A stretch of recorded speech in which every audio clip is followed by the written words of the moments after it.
I'm Linnea, and I'm a junior at Klamath Union High School. And I'm Baylin, and I'm also a junior at KU. Come on. We're all aware that COVID has dramatically affected students at KU. There was a time when we were at home taking all of our courses online. One thing's for sure, at KU, we never stopped participating. We found new ways to keep the spirit at KU alive. Let's take a look back over the last year since COVID first affected us in the spring of 2020. Oh, I think the thing that I'm most proud about is that, we were asked to completely change how we teach, essentially in a week's time.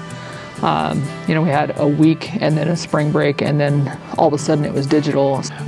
Back in March, I remember, we go to completely distance learning, and of course all the kids are excited about that, but the realization of what that entails, it starts to hit home, especially with the seniors, with different sporting activities canceled, with dances, with different opportunities that they normally would have, especially graduation. Sandy runs up the court, kicks it to Davis. Davis, 4 seconds now, over to Nolan. Nolan with his toe on the line, knocks it down. His toe was on the line. His toe was on the line. Klamath Union is going to the state championship.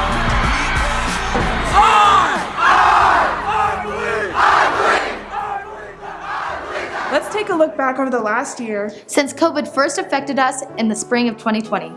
We had the best graduation for the class of 2020. When me and Dan Stearns came up with an idea to have it at the park with a giant screen, and truth be told, it really wasn't our idea. I got some of it from my wife, but also from other staff members. Some of the notable things that I wanted to point out really go back into March, when we had to figure out how to do packets and get packets out to kids and communicate with them and deploy this massive Chromebook checkout system that we had never done before. They've just been fantastic, and the whole counseling department is all a part of that. Our new motto became, what's the next best thing? We were constantly problem solving, finding ways to engage learners and to build our relationships. We learned our students' stories. We found out what their struggles were at home, and then we even had staff members who went and visited them at home or even here at the parking lot in KU to show them how to submit assignments, encourage them to continue to work. And it just brought us together. That kindness continued between our staff members. If a teacher was struggling, we found ways to rally behind them and show them other ways to do this and encourage them that we're all in this together, and it's super challenging. And it's been really hard. But I truly appreciate how everybody's not giving up and is persevering, because that's really what makes it all happen. But you want to know what the best part of our kindness? Coffee Fridays. There you go, Miss Kerr. Every teacher needs fuel to get through this. We also switched from a 2-semester schedule to a 6 hex-semester schedule. Now we're back at school, half of us in the morning and half of us in the afternoon. And then when school started, the counselors worked their tails off getting these schedules in place, and it's been unbelievable what they have done, because we haven't just had to do 2 semesters. We're working on a 6-week hexamester schedule, something that's never been created before. I am most proud of our students. I think that they have been incredibly resilient, amazing. I'm proud of my students for how flexible they have been. It's been a learning curve for them to understand the technology use as well. And our students love our teachers so much that they want to come to school. I have never seen more compliant children in my life. As well as that, we tried to keep every tradition in place for people. it's been a crazy year. One that we will always remember. What is a pandemic without a little bit of fun? Our KU Media Design also created the Nightmare on Montclair. And when you have 1,500 people come to the Nightmare on Montclair Street, right out here in the front of school, I was a little worried what that was going to be like, and everything that I couldn't believe it. I just couldn't believe it. It was fantastic, and that was another one of those activities that boy, when they were setting it up on a windy day, I thought this is going to be a nightmare on Montclair Street for sure, because the whole thing's going to blow away. Welcome to KU's Nightmare on Montclair Street.